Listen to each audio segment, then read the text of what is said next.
Hey there, friends. Welcome back. This is episode 21 of Who the Heck Did I Marry? So, on the last episode, I'm talking about a little bit of job hopping. I'm talking about some cars. We've now purchased several Mustangs. I am currently driving the leased Lincoln truck. He is driving the second of Mustangs that we have purchased. I am currently working at a car dealership in Phoenix, and he was transferred from the Scottsdale dealership to the Phoenix dealership. I was going to tell you about how that job ended up being short lived, but I need to step back and tell you about something else that I had been challenged with around this time. So, obviously, we've had this underlying story about intimacy. So, I had saved myself for marriage. He was the first person that I was ever with. And about a year and a half into our marriage, because I went and saw a doctor previous to our wedding and started birth control because at the time we didn't want to obviously jump right into a family. We wanted to enjoy each other. We talked about, potential traveling and setting our lives up and whatever before we had kids. But at the time I was 28, 29, so I knew we didn't want to wait too long. We had talked about kids. Kids was definitely something we wanted in our future, but not immediately. We needed to kind of set ourselves up and enjoy each other a little bit first before we jumped into family. So I needed to go get a refill on my birth control prescription. So I made a doctor's visit. This would have been like right around our first anniversary to get. Obviously, you have to go for your yearly exam, and then they refill your prescription for birth control. And when I went for that yearly exam, there was an abnormality on my test. They said, hey, sometimes it happens. Let's give it 6 months and we'll test you again. So I went back in 6 months later and they tested again and it was still there. So they were concerned about the results that they were seeing. So they wanted to do a biopsy. So I ended up having to have a biopsy of my cervix, and it was found that I have tested positive for HPV.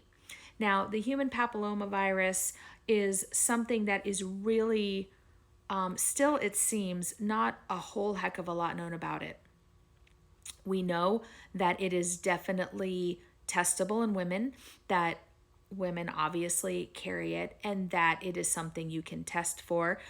It is sexually transmitted, and I don't know if things have changed from when I went through this many years ago, but as of then, and I believe as of now, there is no way to test if a man carries it. It is something that is hidden in their biology, however that works, but they must get it from somewhere to be able to pass it on to somebody else. And as this has been the only person that I was ever with, that would be where I got HPV. So after doing the biopsy of my cervix, it was found that there were areas that were as extreme as precancerous cells in my cervix. So I had to have what is called a cone biopsy, or a colposcopy. I can't remember or pronounce it correctly anymore. But basically, you have your cervix that looks like this. Imagine the tip of a pen or a pencil if they were to cut a bit of your cervix out, the size of that. Hopefully they're getting all the affected cells out. Once it's out, they test all the edges of the piece that they cut out and make sure that all the edges are clean. If all the edges are clean, then you should be good. You test 6 months after that, and then a year after that. And if after that everything is normal, then you basically go on with your yearly exams as women should, and everything should be okay. Could it ever come back? Yeah. Is it probably always there? Yeah. And, my doctor was explaining to me it could sit there for 20 years and you never knew for 20 years, and then all of a sudden it comes. That's just life, but just something I had to deal with. And the biggest fear I had from all of this is the fact that after having a cone biopsy, there is a chance that you are not able to carry to term a pregnancy because having that cone biopsy weakens your cervix depending on how much they have to take. And there's a chance that you could then, having a weak cervix, could miscarry. So something that was always in the back of my head. Now, like I said, I had been on birth control for all of this time until I had the cone biopsy. And once I had the cone biopsy and they tested and knew exactly what it was, my doctors recommended that I no longer take birth control because they had seen an increase in HPV symptoms and activities or whatever for women who are on the pill. So I, at that point in time, went off the pill and was not, so around, let's just say, year 2 of our marriage, I was not on birth control anymore. Okay.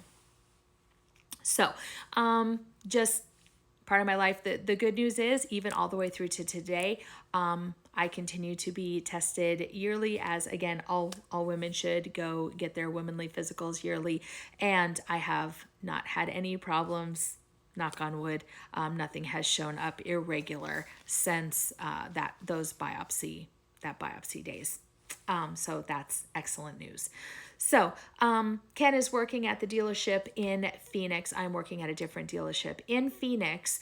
And he starts coming home and telling me that there is some kind of like unrest in his office. So I've kind of told you about some of the positions there are in a car dealership office. So you have positions like payables, receivables. You have people who prep car deals after the cars have been sold. You have the billers who bill the car deals. You have somebody who is inventory, who is, bringing the cars in and then taking them out of the system as they go. So these are the rough positions, plus then an office manager and a controller. Those are the most common. Oh, and then of course you have your payroll. You have somebody HR and you have somebody payroll, and that's about all of the accounting side of a car dealership. So he's telling me that there's kind of some unrest because he is new there, so he's kind of observing how things are going in this office, but he's being told by some of the other office staff that his controller is having a relationship with his accounts payable. So you have controller up here at the top, payables would be down here in the everyday worker field, and Ken works right here as this middle office manager. Okay. So he's being told by some of the employees that they know there is a relationship going on between the controller and the accounts payable clerk, and that they are noticing that she is getting preferential treatment. You're not supposed to be on your phone at your desk, but she's allowed to be on her phone because she's texting said controller in his office. You're not allowed to do this or that. You're not, she was frequently absent. There was a lot of things that were going on, and it seemed like she was not being reprimanded or handled properly as she should because of the relationship that she was having with the controller. So again, this is all the story that I was told back then. So he goes and has a chat, and obviously there was several days up to a potentially a week or two of him telling me that this unrest is going on in the office. He asked me, what do you think? Should I go talk to the controller? Should I tell him what I'm hearing from the other office staff and see what he says about it, see how he potentially defends himself? And I was like, well, it depends on the relationship you have with this guy. But if you guys are both on the same page and you seem to be working well together, then maybe there's a way for you to subtly bring it up and say, hey, this is kind of the scuttlebutt I'm hearing going on in the office. Is this founded? Is there anything, what can we do to maybe mitigate that? And obviously the controller did not like that he had brought this to his attention. And it took about a week before he was able to find a good enough reason to fire Ken, and he has now lost job number 8 or 9 because he had switched dealerships, but we'll still call it, no, I think it was 9.